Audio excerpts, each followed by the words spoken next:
What is up, Isaac? How are you doing, sir? I'm good, Ryan. How are you? Good, good. We are running just on time, and we have a special guest with us this week on the game chat. Should we introduce him? I mean, I think so. It seems like the appropriate thing to do. I feel like it's the right thing to do.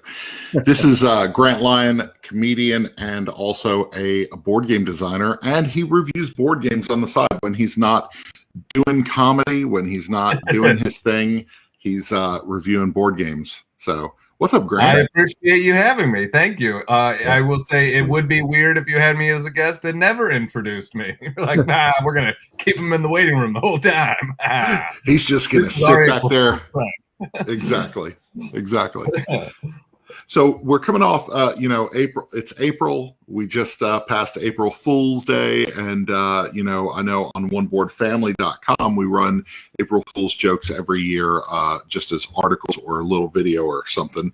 And it felt right to have a comedian on to celebrate April, Totally. I appreciate it. This is fun. Thanks for having me. Yeah, definitely.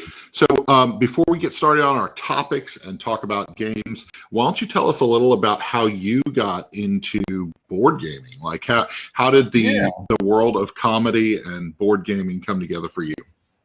Well, I've loved both comedy and games for a long time. When I was a kid, I played Magic the Gathering, but then when I hit high school, I got into other things and that sort of stuff and didn't really play any games at all. And one of my friends, who is a really good comedian, started hosting game nights for comedians like 6 years ago in Los Angeles.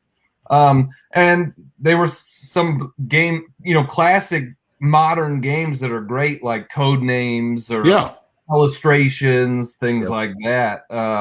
And you get to that age where you're like, okay, I don't really just want to go drink at a bar anymore or whatever. And so I think board games are such a great transition for people that are like, oh, this is like structured hangouts with my friends. Yeah. I don't want to go spend money a bunch and things like that. So, I like many people, when you said board games, I was like, what do you mean, like Monopoly and Risk? Most people just don't know how big the world is beyond that. Mm-hmm. And so even just that little dip in the toe got my brain spinning, and then just started looking for more and more games and started going to some of the conventions and being like, oh boy, this is a thing. This is definitely a thing. That's awesome. Yeah. So I think it's appropriate that some of the games that you mentioned, we're actually going to be talking about party games with you tonight. We're going to be talking about our top 3 favorite party games, favorite party game memories, and a little bit of April Fool's mixed into the bunch for tonight's topics. So for sure. Cool. So first off, we got to talk about April Fools. Growing up, the prank that I remember most when I was a kid. Do you guys remember the Simpsons episode where Bart plays the April Fool's prank on Homer? He takes a can of Duff, he takes a can of beer, and he goes down to the paint store and he has the thing shaken up.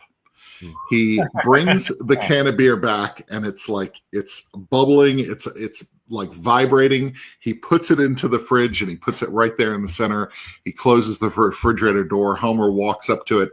He opens up the door. He goes, beer, snaps it open, and it blows up and puts Homer in the hospital.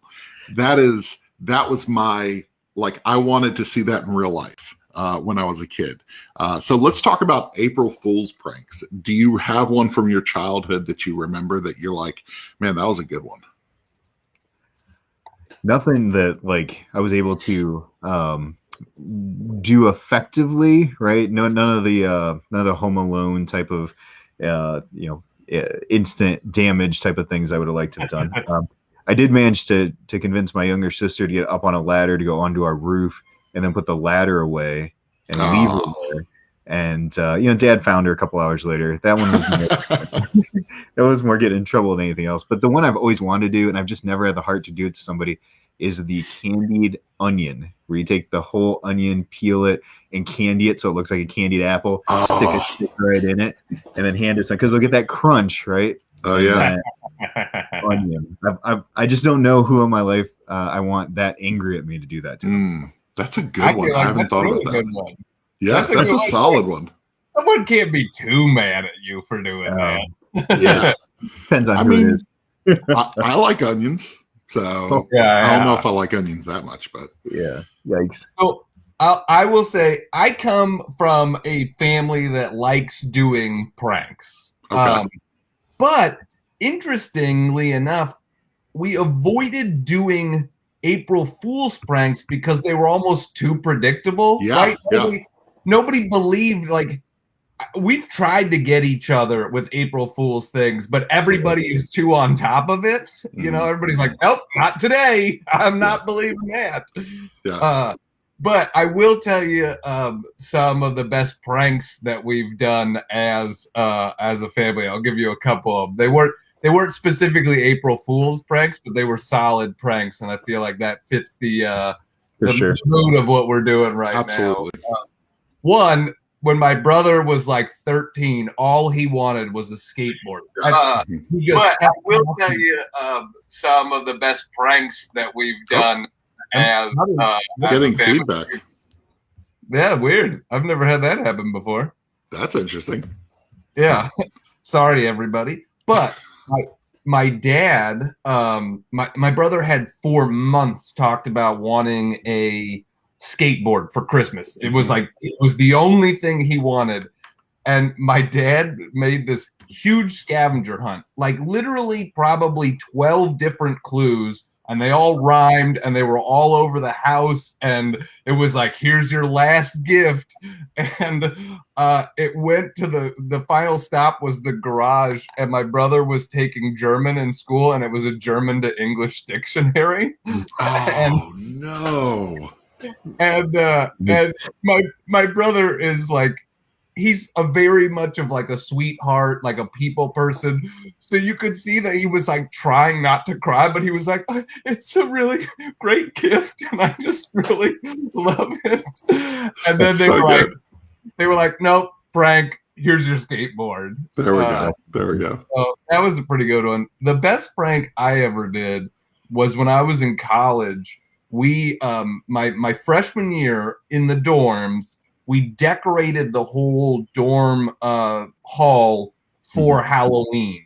You know, we put spider webs up, we put, fake blood on the walls, we did a bunch of different stuff. And our bathroom had 3 stalls, and we put a dummy in the middle stalls with like blood on the walls, like as if there was but we put the decorations up 2 weeks before Halloween. They stayed up for a week after Halloween. So everybody, at first when you'd walk in, you'd be like, oh, it's just the dummy. And then that happens for weeks and you just get used to it. Yeah. And, on one of the last days it was in there, when nobody was around, I took the dummy out and put on all the dummy's clothes.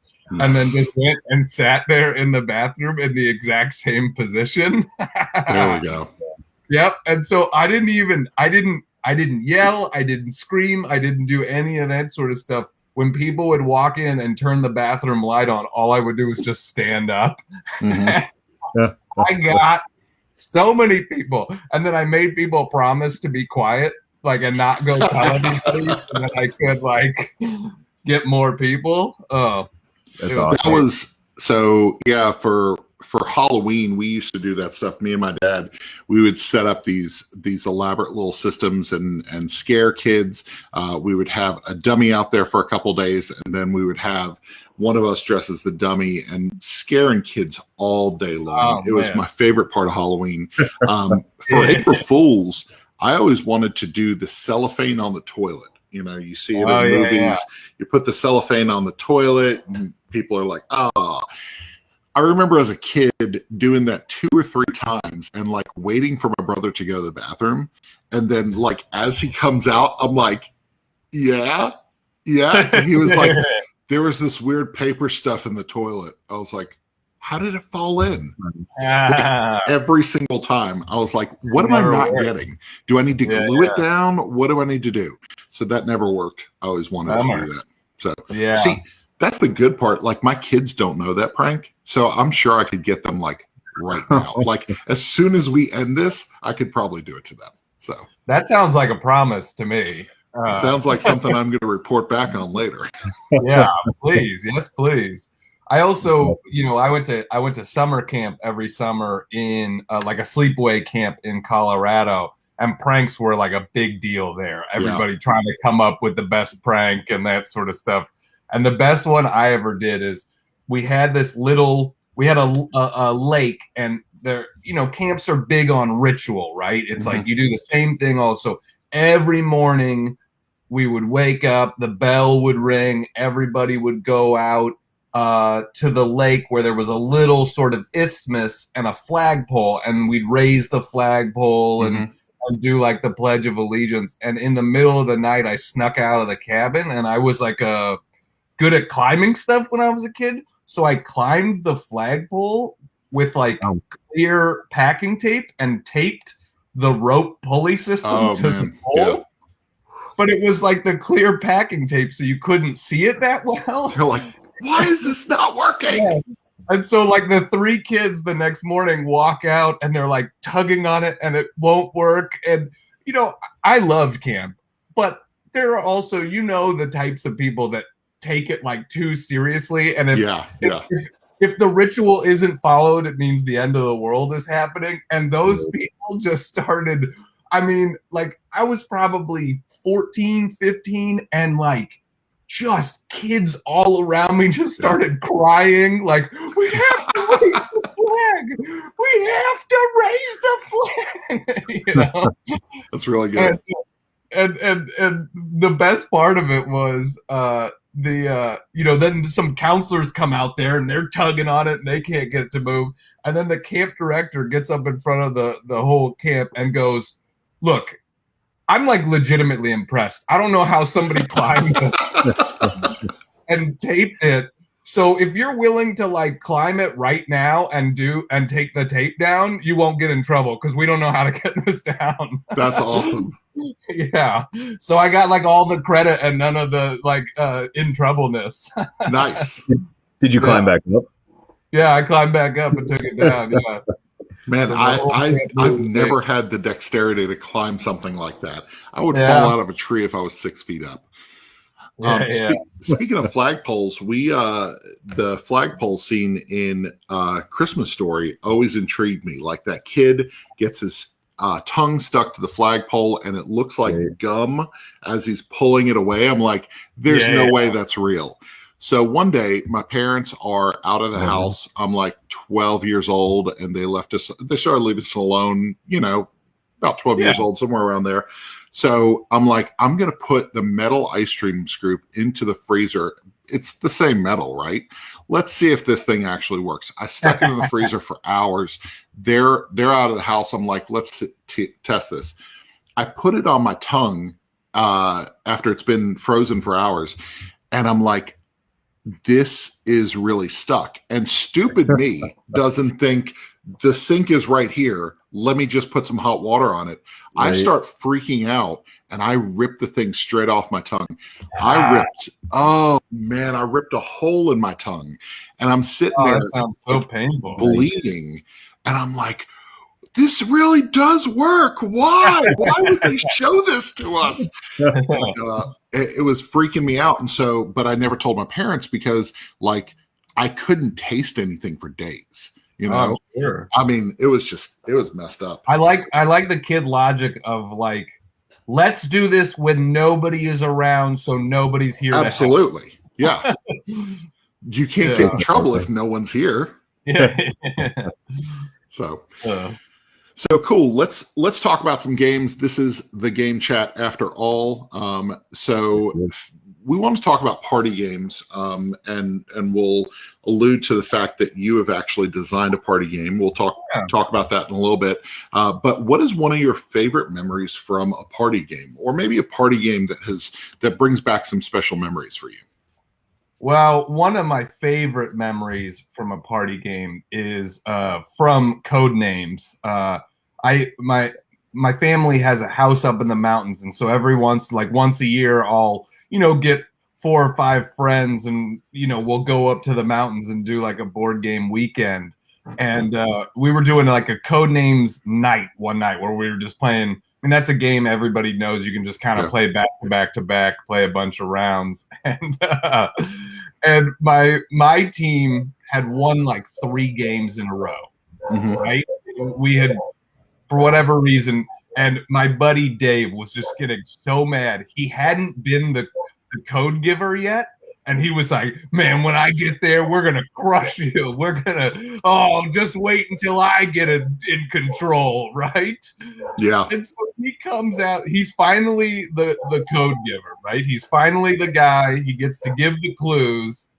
And his clue was so bad, everybody was like, are you kidding me?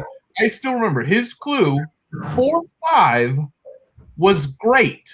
Great. Oh, Like ATE? generic words of all time. And in his brain, he was like, oh, I'm coming with a 5 out of the gate, and we're going to win this so easily. And his whole team was like, are you kidding me? That's amazing. I think they got 2 before they got 1 wrong. Yeah, that's great. That's great. Yeah. So, what about you, Isaac? Do you have a favorite code names, by the way? Favorite of the variety? Favorite version? Oh, I think I like playing pictures and switching it up sometimes. Mm-hmm. But I think classic words is still my favorite. Pictures to me feels very hard to do anything more than a 3, and even a 3 is like, I feel pretty good when I hit a 3, and so the classic code names where it's like every once in a while you'll hit a 4 or something like that feels pretty great. Yeah. I love the classic. I love the picture. I got them up here on the shelf, the XXL versions. Oh yeah. Those are so good for the party setup. One of my favorite.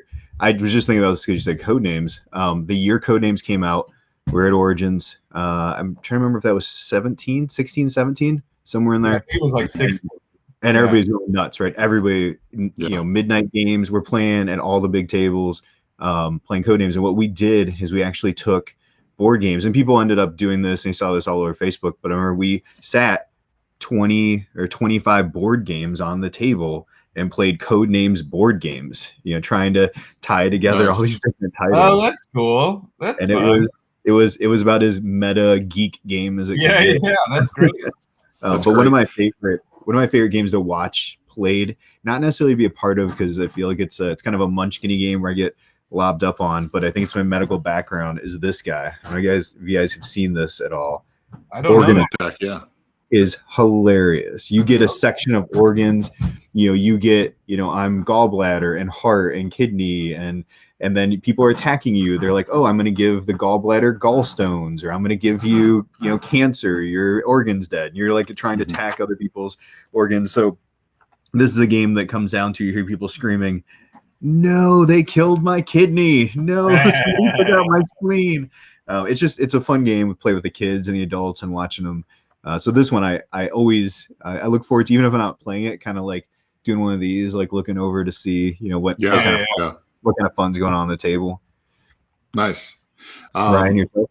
Yeah, I was going to say Simpsons code names is one that I got Christmas before last, and so I love Simpsons, and Simpsons code names is a lot of fun, because even one of the things that I worried about is I'm a huge Simpsons fanatic. My wife isn't, and I was worried that, like, if we all play as a family or something, is it going to be where the knowledge beats something else? But actually, not. That's not true. Okay. There's so many things where Homer's on a skateboard, or Bart's on a skateboard, or they're carrying like equipment, gym equipment, or something like that. There's so many other things to go off of, and kind of like pictures. It's kind of like the pictures and the words. You can actually flip them to whichever side you want to play. So we've actually played hybrid, where we play some words and some pictures and make it really difficult. So interesting. Nice. I haven't played it for that reason too, where I like The Simpsons a lot, but I didn't want to hamstring the group or whatever. So that's nice to hear. Yeah, I was surprised. We played a lot during the Christmas that I got it for as a gift. That Christmas we played it New Year's Eve. We had a New Year's Eve party that year. We had a ton of people playing it, and it didn't hinder the experience at all. Like there was me and another friend were huge Simpsons fanatics, so we knew everything. I mean, we were telling backstories of cards and all this stuff. And next thing you know, the other team is doing better than us. It was just they were going off of what was on the card. So there's a game called Off Your Rocker. I never hear about anybody playing it or talking about it. This one right here, this one is from Stratus Games. I don't even know if I own anything else from Stratus Games. I don't even know who they are. So there are these quirk cards. There are 200 quirk cards in here, and each one has 4 quirks on it. Okay, I think they're double-sided, but they're also there's 2 quirks on each. There's an A and a B. The point of this game is one person plays the therapist in the group, and the therapist has to walk out of the room, and the quirk card is drawn, and you look at it, and everybody agrees on one of the 2 quirks on the card. It'll be something like you have to pretend that you're in the Arctic ice fishing. Okay, let's say that's what it was. So the therapist comes back into the room, and you have to answer the questions. The therapist asks everybody one question, and you have to answer the question as that character or as that having that quirk. So if you're in Antarctica ice fishing, maybe you're holding a pole like this and you're shivering, and they ask you something about how you feel, and feeling a little frosty today, something like that. I don't know. It is for people who can think on their feet. This is one of my favorite games, and there's so many memories tied to this where we played with college students, because we did a lot of things with college, doing college ministry and stuff like that years ago. College students playing this game is nuts. Like we played for till 2-3 o'clock in the morning playing this game, and it gets wild. It's awesome. It's a game that I wish more people knew about. I have no clue if you can even get it anymore. But this one's a really good one. So 2012 was the release date on that. So wow, yeah. You get these. This is interesting. You get these little. There's a timer if the person can't figure out the quirk, but you get these little discs, basically for whoever performs the quirk the best. And then these discs all have different illustrations and stuff on them. I thought that was pretty cool. So nice. Unique. Yeah, it's pretty cool, and people who can think on their feet, this is their game for sure. So awesome. So top 3 party games. What are your top 3 go-to party games? If you Grant, if you were like, you know what, tomorrow, everybody's vaccinated, and we're gonna have some people over. What 3 party games are you pulling out? Well, I gotta go. I gotta mix up my list and do some classics and some newer ones. Okay. So top 3, I think forever will always be in my top 3 party games is Telestrations. It's just so funny and easy to teach and learn, and so memorable. That's always a game. I mean, that's probably like the last game we play. Every time we had a game night before, that's the last game we play. We started at 1 a.m. and everybody's tired and has had a couple of drinks, so they're bad at drawing. And that's, you want people to be bad at that game, And I'll cheat here a little bit and say that's my entry. But if you haven't played it yet, Monstrosity is awesome. I love Monstrosity. Yeah. If for anybody that likes Telestrations, you got to check out Monstrosity. It's really, I really like it a lot. And I haven't, I've played it with only my roommates so far because I only got it during the pandemic. So I'm excited to try it with a bigger group. Yeah. But yeah, I've really liked it a lot so far. It fell off of my list because of when we say top 3, it fell off of my list only because of one other game. And so Monstrosity is so good. It's such a good game. Yeah. So Isaac, you got one? Oh yeah. You got one more? No. Is that was just That was. Are we doing? That was are we one. going around? And Yeah, that was we'll go around. Yeah, let's Yeah, do there that. we go. Yeah. Yeah. It's funny because party games are an easy, like for the deeper we get into hobby games, right? The easier it is to be like, oh, party games. Yeah. I'm Totally. too good for that. But the more I've circled around and realized like I need some really good party games because you do need that end of the night game. You know, we're not pulling out, some heavy game to finish the night usually, right? You want something to wind down. And it's also a good social lubricant game, like you said, working with college students, like so there's a ton of ones. You know, I think top 3, these are the 3 I would reach for right now to take off my shelf that I own. Because there's some other ones I don't like. I love Wavelength, but I don't own it. But it's one a lot of my friends have. My first one I'm going to throw out is, and we talked about this. This actually is the only party game to make my top 10 of 2020. It's Hughes and Cues. This game is so good. It's really good. So it's such a simple. It's one of those like, why didn't I come up with this? Right? Like it's such an easy concept. And the fact that it plays so well with small numbers, big numbers, we've had a chance to play it with family. I mean, it plays up to 10. It's a huge board. It looks beautiful on the table. Like Hughes and Cues, as you're getting back into gaming, you need to pick up Hughes and Cues for a game night with family and friends. If nothing else, to hear people say the word grape and you just go, or grass. And you're like, what? But my favorite is Sky because Sky is like, what the heck? There's so many colors on here. It can be Sky. What time of day? Is it cloudy? Is it raining? I can tell you a funny story about Hughes and Cues that I didn't know about myself before. Well, I played that a lot with some family over the holidays.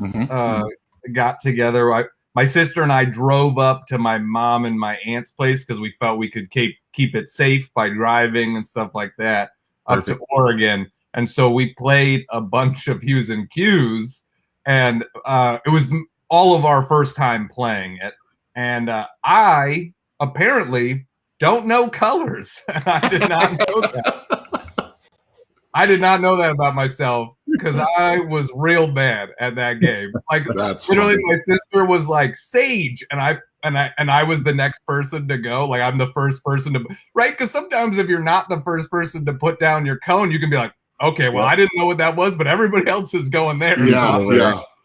There too. But when you're the first person, my sister said Sage, and I put my cone down in the light purple area, and I was like, I'm pretty sure that's what Sage is. And then everybody on the opposite side of the board.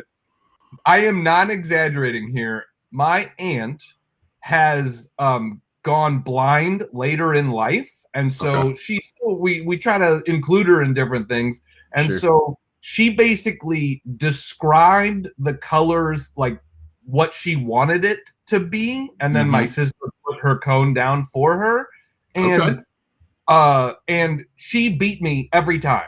My aunt who is blind. That's amazing.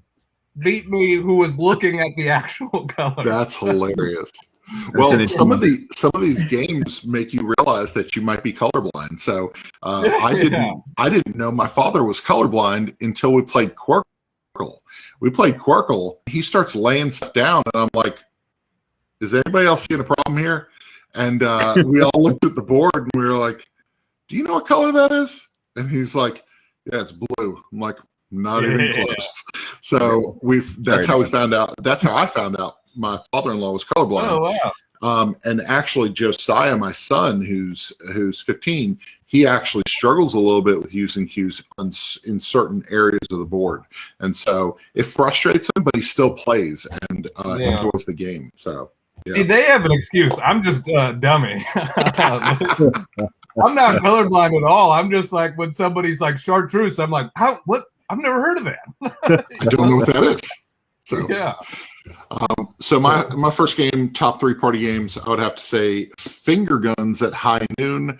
This is a game that we actually reviewed for Indie Boards and Cards and fell in love with. We ended up teaching this a bunch at a convention, Southern Fried Gaming Expo. We took this up there, and it was an advanced copy, and man, this game is fantastic. It's basically rock, paper, scissors, and you have all these different setups. And what happens is somebody will be the sheriff each round, and the sheriff basically goes 3, 2, 1, draw, and everybody has to flip out one of a variety of different finger actions, whether it's shoot or whether it's bomb or I'm trying to remember lasso, which you lasso an ally to be on your side. It's really, really fun. And what's cool about this game is that player elimination doesn't exist. Once you die in this game, you become a ghost, and all the ghosts are trying to ruin the game for all the cowboys. So nice. It's a pretty cool game. If the ghosts are at a clear disadvantage, but if you win as the ghost, it is, man, everybody's high-fiving at that point. So nice. That's what I've heard about a bunch and have never played. I'd like to try it sometime. It's really good, and it's so quick. It's 20 minutes, and it's one of those games that somebody will be like, "I died really fast. I want to play again. Let's go." You know, and everybody else is in. So, have you ever played Rock Paper Wizard? I haven't. Yes. I know about it though. You have that one, Isaac? I have the second one that just came out to review, which is Headlock Paper Scissors. Oh. The WWE skin of Rock Paper Wizards. So they basically stuck WWE on it, and it's on my review pile. So and have you played Finger Guns at High Noon as well? I've not played that. I'm just curious to see the comparison between the two. Sounds kind of like that and Cashing Guns maybe smashed up a little bit. Yeah. So I think there's 8 different configurations, like as far as different things that you can throw. 1, 2, 3, 4, 5, 6. So there's 6 different things you can do. You can do a power shot, dynamite, lasso, shot, saloon, which is gaining health, and then posse move, which partners up with other players at the table. So you have 6 different ways. So it doesn't really get boring, because if you go after the same thing every time, they're just going to kill you. You know. Yeah. Perfect. So Grant, what's number 2 for you? All right, number 2 was just mentioned. This was not. I'm not piggybacking. I had already had Wavelength. Yeah, I love Wavelength. I've been playing it a lot. It's one of those games that you can play with anybody, family, friends, adults, younger people. And, you know, I think one of the best things that party games do is spark debate, right? When people get invested, and I think Wavelength does that super well, where, you know, somebody does something and they had it like, I remember the last time I played it, it was like really important person to not very important person, and the scale was on the marker was on the really important person side, but not all the way, but it was, you know, pretty far. And so in my head, I said James Madison, right? Who is the guy, founding father, who you know, wrote the Constitution, where I'm like, yeah, that's really important, but he's not George Washington or Abraham Lincoln. I would have maybe put those people for all the way over. And then these guys like picked it right in the middle. And I was like, are you kidding me? The guy that wrote the conversation, you think is the Constitution is an average person? You put the guy who wrote the Constitution in the middle. And they were like, yeah, man, he wasn't that important. He's fine. You know, then you spend 3 minutes just like debating each other on where they should fall on that scale. I love that about the game. I can see you having your phone up reading off of Wikipedia. Did you know that he did this? Did you know that he... So, exactly. So I love that about Wavelength. That's cool. Yeah, Wavelength is one that we have not played yet, but it's on our Amazon wish list. It's one of a couple games that I'm like, one day I will own it. Yeah. We played it once with kind of a mixed, like, adults and children. I think one of the questions was like sexiest Pokemon. That was one of the ones in there. And I remember the question came up in one of the preteens was just like I don't know what to pick, and I can't remember. It was more just the shock of like, what do I do with this? So Yeah, but yeah, lots of debate for sure. If you're in the comments right now, we want to know the sexiest Pokemon. So just drop it in the comments, and we'll throw it on the screen. So preferably like a party game you enjoy maybe is a better comment, but yeah, if Bob's out there, he may have an answer for both. So absolutely. So my second, so again, these were like grab them now. Grandpa Beck's games make some of the best games. Like one of those, like, found them. They found us on Instagram, sent us Skull King, which I almost included. Skull King is an amazing game, but for party game, and I didn't want to pick between. I'm using them both because they're the same game, right? Yeah. Cover your kingdom, cover your assets. I kind of like cover your assets a little more. Sorry, Jeff Beck, but this one is hilarious. Yeah, this one is just downright evil, and how aggressive you can get. And I mean, it plays up to 6 for both of them. So not huge group games, but for like fun around the table, I will play that all day and watch people lose their minds when their stuff gets taken, destroyed, moved around. And the puns in Cover Your Kingdom are great. Like, they're just both top notch games. Yeah, that's cool. So a friend of ours got Cover Your Kingdom for around Thanksgiving this year. They played a ton with their family, and they loved it. He messaged me and was like, "Game is fantastic." I was like, "That's awesome." So yeah, it's so much fun. I don't know what that is. Peekaboo, Pikachu. Sexiest Pokemon. There we go. So sexiest Pokemon. There you go. So.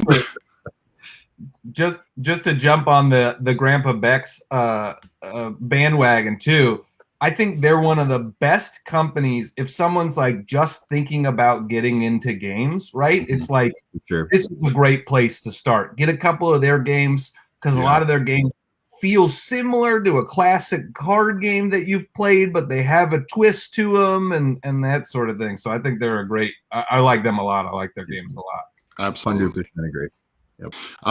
So number 2, Sacred Rights. I talked about this, I think, on our very first show of the Game Chat. Sacred Rights. You are all. Have you ever played Chameleon? Yes, I considered that one for the list. It didn't ultimately make my list, but I love Chameleon. Okay. So this is similar to Chameleon, but you're in a cult.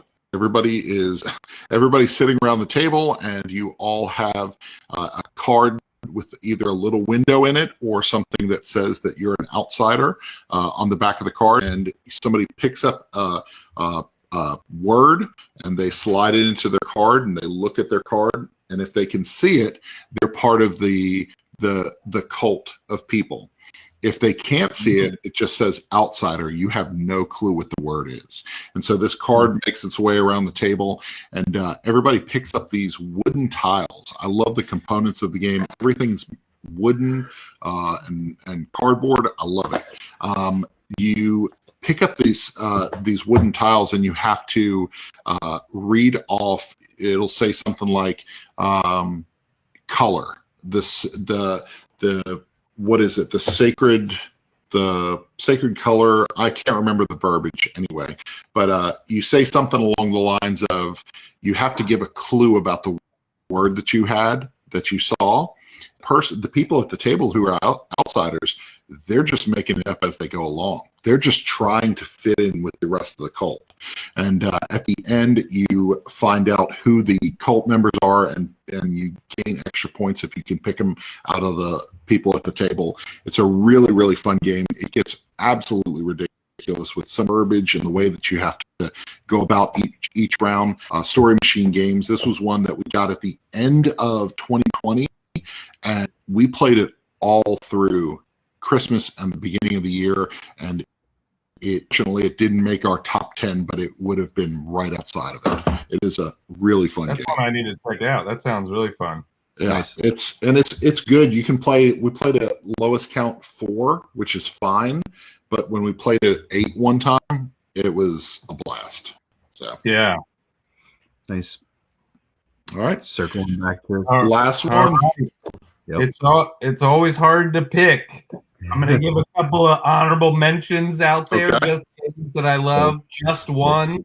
If 16 you want to play, honorable mentions. yeah, yeah. No, I promise I won't do too many, but like just one. If you want to play a family party game, to me, I'm like, there's not much better of a family party game than just because like my family doesn't really want to beat each other. Hey, this is a great. We all get to be on the same team. Like I think that's about the best family party game there is. Cash and Guns was mentioned earlier. That's still one of my classics that I come back to all the time. I really love it.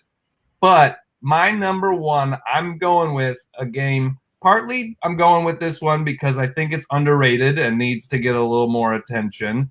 And the other reason I'm going with it is because, to me, the reason you play a party game is social interaction. That is right. You know, I love a thinky, quiet game as well. But if I'm going to play a party game, I'm playing it because I want to like hang out with my friends and be social. Yeah. And one of the best games for social interaction is Dead Last.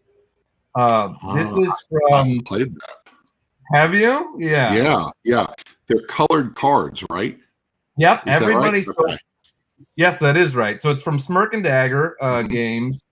And part of the reason I also like it plays 12 and it plays 12 well. You know, there are not that many games that play that high of a player count and play them well. And so all it is everybody has a color identifier, and you have in your hand, you have the colors for each other color around the table. And on the count of 3, everybody's holding up one color and you are voting basically to eliminate somebody. And anybody who votes in the majority is still alive. So, you know, it really encourages like all of this underhanded backstab. Like somebody is like, oh, I got to go to the bathroom, and then is texting 4 people while they're in the bathroom. Vote for orange this time. Let's all do, and you're holding your card up below the table trying to capture somebody's attention across and then you're like, oh, I haven't made eye contact with anybody. Are they voting for me? Is everybody voting for me? Oh no. That's great. And yes, there is player elimination, but every round is like 5 minutes maximum. So you're just, you're trying to get to a certain point total, and every round, you're playing for 45 minutes, an hour, and every round is 5 minutes maximum. So yes, you might be eliminated, but you're eliminated for 2 minutes, and then you can talk to other people anyways because it's a social game. Yeah, that's really cool. Yeah, it's fun. That sounds good. I haven't played that one. I don't remember if I've played it, but I know the concept, and I remember being like, I can get down with that. So yeah, it's definitely like it definitely like induces like a little bit of paranoia where you're like, oh, pay attention here. Why would you eliminate me? Why? Yeah. But it's really fun, and if you're with the lighthearted people, everybody doesn't take it too seriously. That's for cool. sure. Yeah. So my third, I had a couple others, like you said. I mean, Decrypto, Captain Sonar is awesome. Like, some other ones. Spyfall is a great game. I had the ones I really want to include, but this one I was actually introduced a local game group that I joined with kind of about 6 months before the pandemic started, and we play a lot of heavy games with this group. But when they introduced this game to me, I was unfamiliar with it. Even with the Dice Tower Seal of Excellence, I'd not played it, and that is When I Dream. I don't know if you guys have had a chance to play this ever. I know I have not played it, but it plays 4 to 10, and it plays 10 well. It's one of those games where everybody's participating, right? So it's unlike something like Decrypto. There's kind of that downtime where one person's doing something. This game keeps moving. The key addition is the blindfold that you have to put on if you're the dreamer. And then there's an actual physical bed in this thing, like you take this thing out and it holds the cards. It's like a literal little bed. Oh, fun. and it's got a word on it. And if we're playing, if there's 10 of us around the table and I'm wearing the blindfold, one after another, each person's giving a one-word clue, trying to get me to guess whatever's on here. Kitchen, but I don't know it. You're going to flip it as soon as I say a word. And the key with this, if there's 10 of us on the table, some of us are trying to help me get points, and they're giving me good clues. Some of you are not helping me, and you're giving me bad clues. And one or two people are trying to keep it even, trying to get me good and bad clues. So you're trying to figure out amongst all the voices going around in a circle who's helping you, who's not, who maybe helped you once but isn't helping you again. It's a blast. It's a quick thinking game. What's the ratio of good clues to bad clues? Is it even, or are there more good clues? So depending on player count, so like if we did like let's say an 8-player game, there's 4 people helping you, 3 people working against you, and 1 person who wants it in the middle. So for almost every player count, there's 1 more wanting to help you. And so as it starts cycling around the table, if you don't have a clue, we have a 3-second, like if that person hesitates for more than 3 seconds, you move past them and keep going, because that person usually is stalling on purpose. But it's fun, and it's trying to go okay, can I trust this person? Can I trust that person? And when you're on the table, the best thing is if you get 2 people in a row who are trying to help, because then you can give a clue like peanut butter, right? That actually works together. But then when you get 2 that aren't, I could say peanut, and then they say face, right? And then it's like, what the heck? What is he trying to do? But it's a lot of fun. And cool. I love that it plays up to 10, which, again, it's one of those no player elimination. It keeps moving, and it's a lot of fun. Highly recommend checking it out. Nice. A friend of ours has that. I might have to borrow it from them. So, my number one, just one. It is the game we've actually. My father and my father-in-law do not play games. They aren't big fans of games, but both of them have received this as gifts because they loved it so much.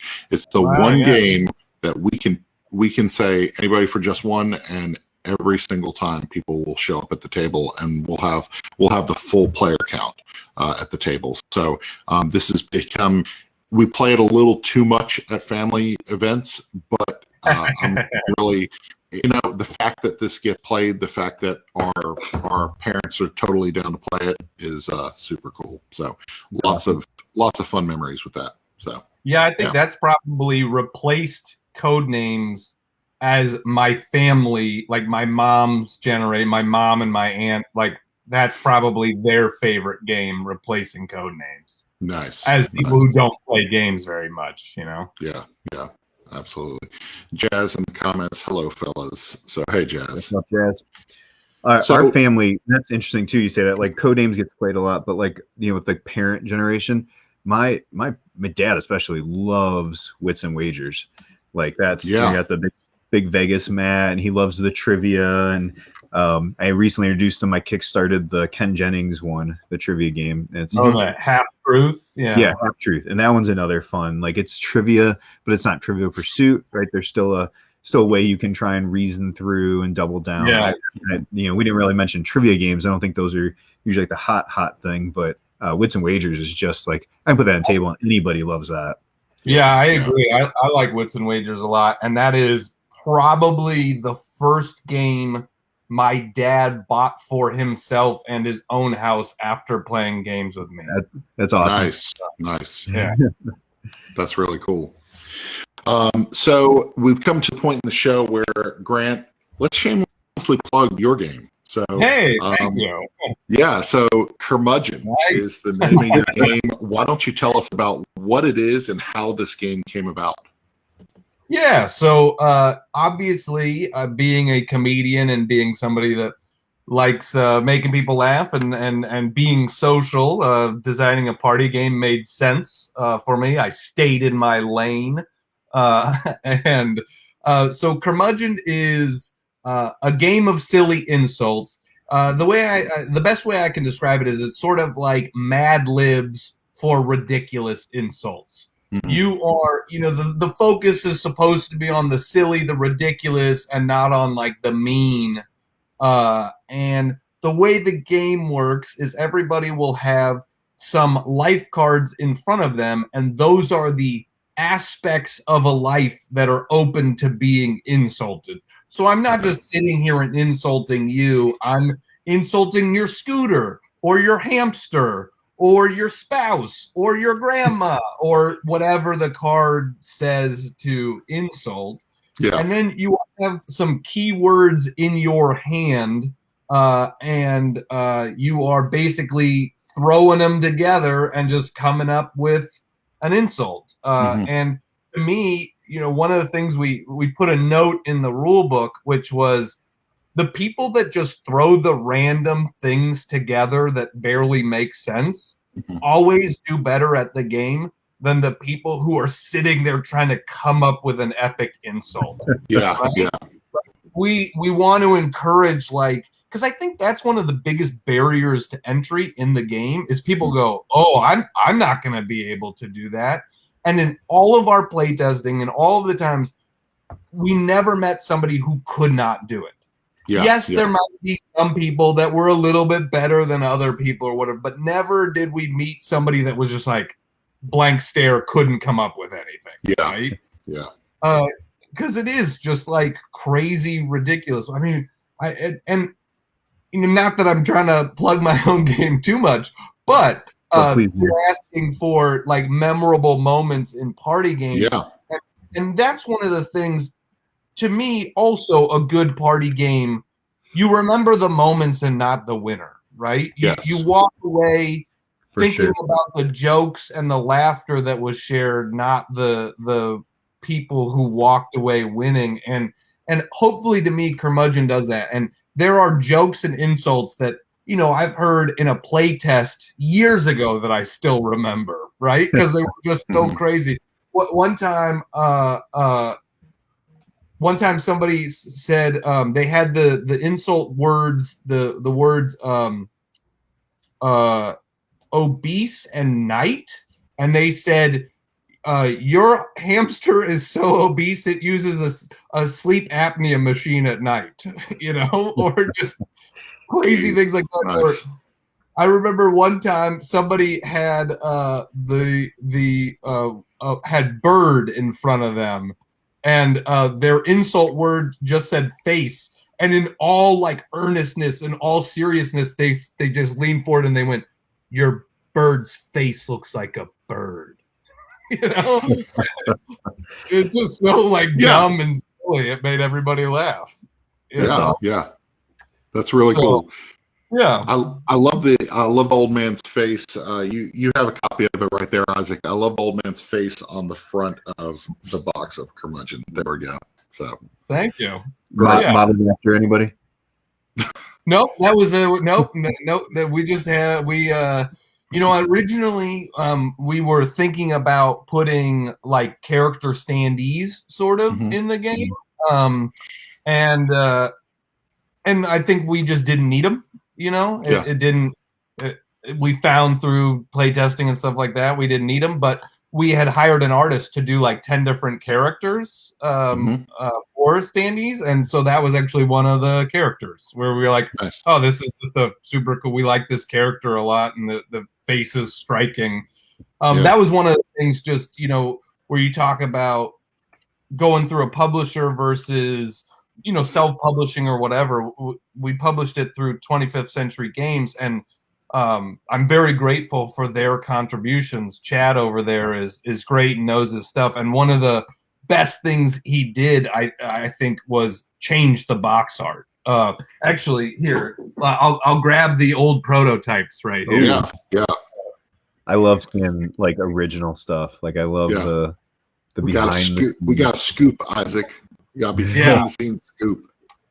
Because man, boy, did the box get better, with his suggestions. And that was one of the things he was like, your box is too busy. I want to like just push in on one character. So here was the first prototype where you could see just all of these different characters, all like, there's no real like rhyme or reason to any of it.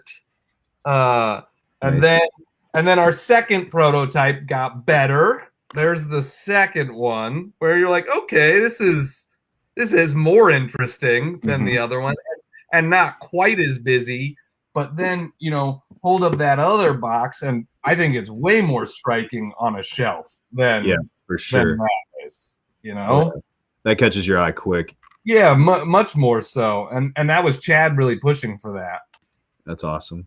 That's really awesome. We do love our 25th century games.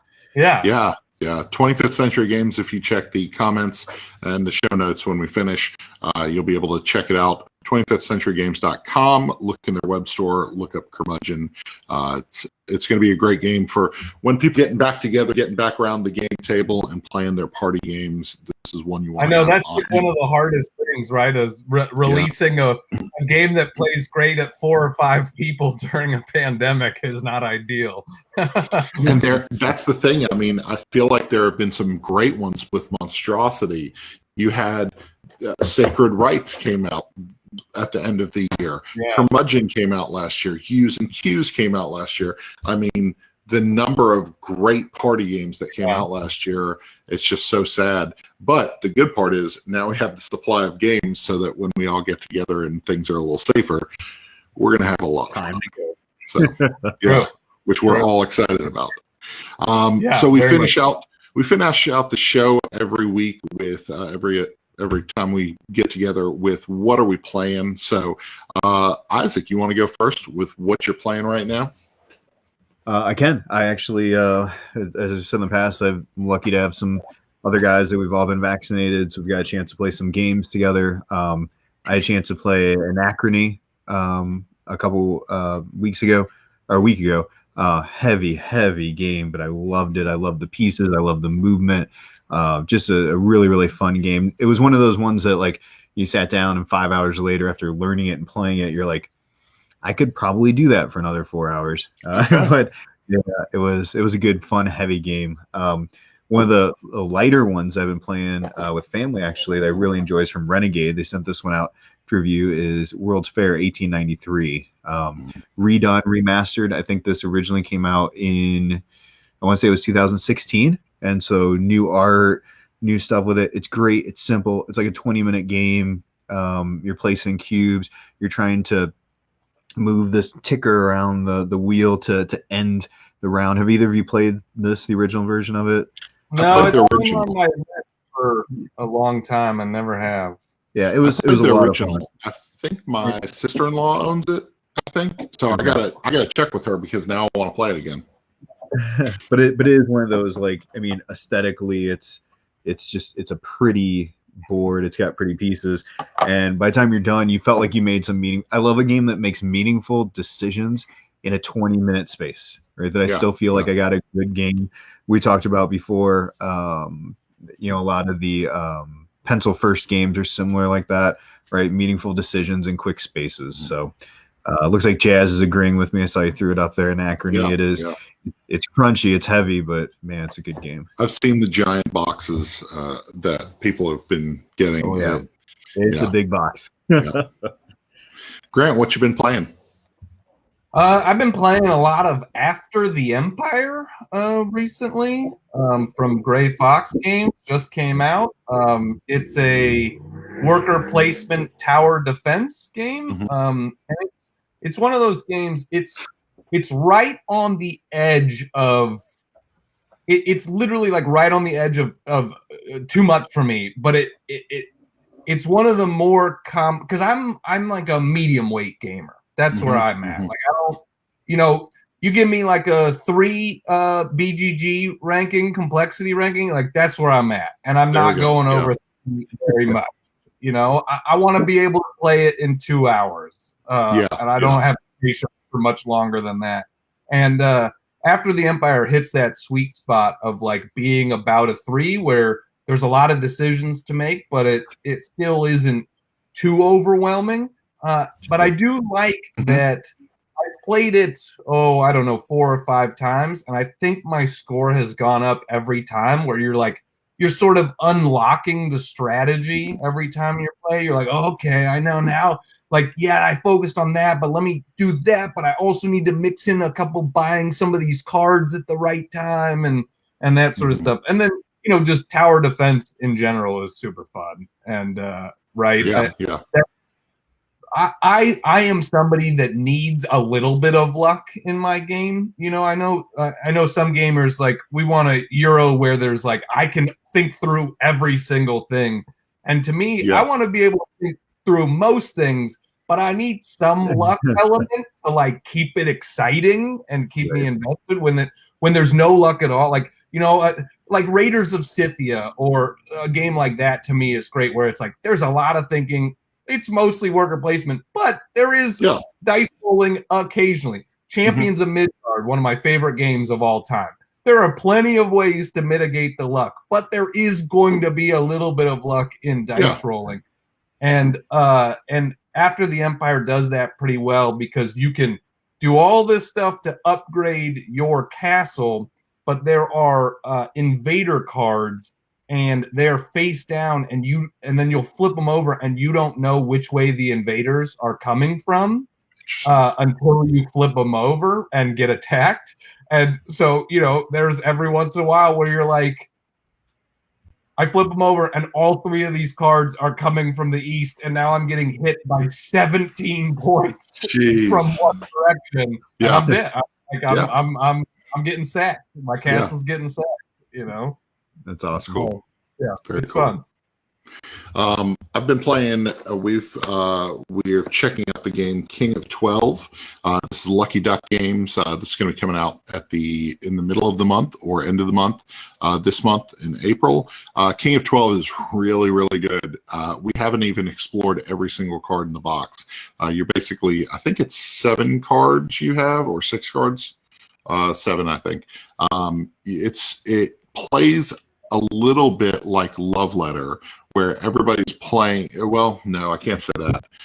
It plays a little bit like Campy Creatures, where everybody's playing a card simultaneously, but there's so many canceling out things in this game, which is really intriguing. If you have matching cards, they cancel out. If you have matching scores, that card that's played, that's canceled out, and so you're getting 1 and 2 points if you win the round, and then you play through the hand and until you have 1 card left. The game is really cool. It plays real smooth. The artwork's beautiful. It comes with these really cool, like frosted blue die, that 12-sided die, and so it's a really cool game. I really like it a lot. The kids have really enjoyed it, but it feels like almost like an advanced Love Letter to me. Something that you can take with you and play, and people can jump in and jump out in 20-30 minutes. So, and then we were speaking about party games. We need to get this one to the table. We got a Christmas Nope for President. This is Hasbro Games. We got this as a Christmas gift from a family member because they know we love Parks and Rec.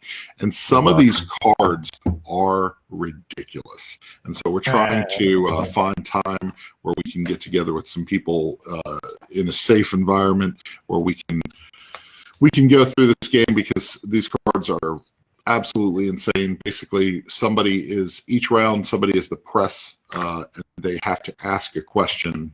So let's see, one of the questions. Pawnee plague spreads through park water fountains, the Pawnee Journal.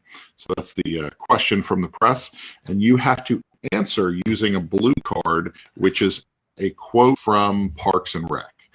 And you have to somehow explain how you're going to take care of the plague, the Pawnee plague, by using a quote and explaining how you're going to do it as a candidate. So it's awesome. Pretty funny.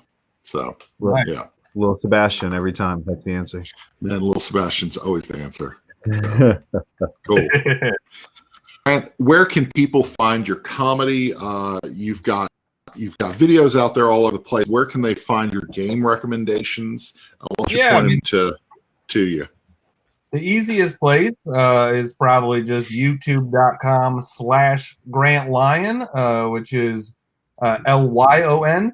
You're also welcome to go to my website, which is grantlyon.com, and there are links to all the various places that you can find me on Instagram, Twitter, YouTube, all that sort of stuff. I had an album, comedy album that came out in 2020 that hit #1 on the comedy charts. Nice. So that's fun. If you like comedy, it's like 60 minutes of good jokes. And yeah, I put out like a couple of game videos every week on my YouTube channel.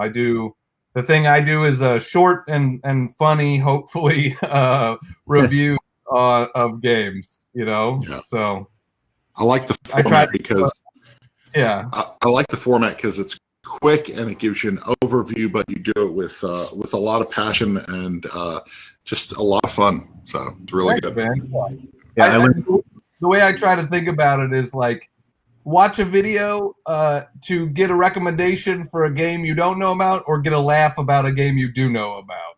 Yeah, yeah. I learned that I don't ever want to play Clank with you watching through your videos. So. That's funny. I haven't seen your Clank one. I gotta check that out. The video is called "Why You Don't Want to Play Clank with Me." So you'll yep. Wow.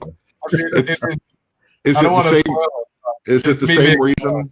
Is it the same reason why my wife doesn't like playing Clank with me, where I run for the door immediately and make sure she gets trapped in there? Oh, okay. No. It's different. It's I mean, I can spoil it. It's okay. It's because I want to make it more thematic, so I keep a pot and a spoon. So every time a clank happens, I can make an actual clank. You're gonna give people PTSD. So exactly. Cool. Well, Isaac, promote your channel, man. So Gaming with Sidekicks. Thank you right there. Gaming with Sidekicks. You can find us over on Facebook. Easiest thing, go to our main website. It's just gamingwithsidekicks.com. Our reviews, previews, video content, as we're starting to do a little bit more here with this. And our Instagram account is probably where I try and keep active, posting pictures of games that we love, games we like with the people we love. And that's what we go after. And we have some good conversations, some good giveaways. Hopefully, I think we got something coming up here pretty soon. We recently gave away a copy of, speaking of tower defense, of Kingdom Rush. Yeah.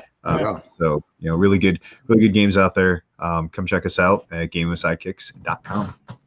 That's cool. Awesome. You can find us at One Board Family all over the place, social media accounts, or oneboardfamily.com. This Friday, we're celebrating 1 year of Unmatched. On Friday nights, me and my wife, Erin, run Friday Night Fight on our YouTube and Facebook channel. It's become something that we never imagined. We did it as a way for us to play a game, and because we were bored and couldn't have our friends over on Friday nights, we just streamed it, and it turned into an awesome community of people who love Unmatched. And so you're going to be able to tune in this Friday night. We're going to do a 2 versus 2 matchup. I'm going to be fighting with 2 characters.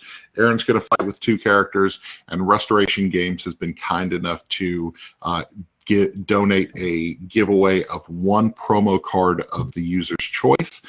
So after the video publishes, after it goes live, comment on the YouTube channel up through the 16th of April and enter that giveaway. So it'll be a lot of fun celebrating a year of doing this, which is insane. Congratulations. Yeah. That's awesome. I'm coming up on April 15th as my 1 year of starting game videos. That's awesome. That's very cool. Yeah. Congratulations. Yeah, so you guys go check out Grant Lyon. Thank you so much, Grant, for coming on the show. We really appreciate it. And yeah, thanks for talking about board games and party games with us. So happy to join you guys anytime. Thanks. Thank you. All right. Have a good one.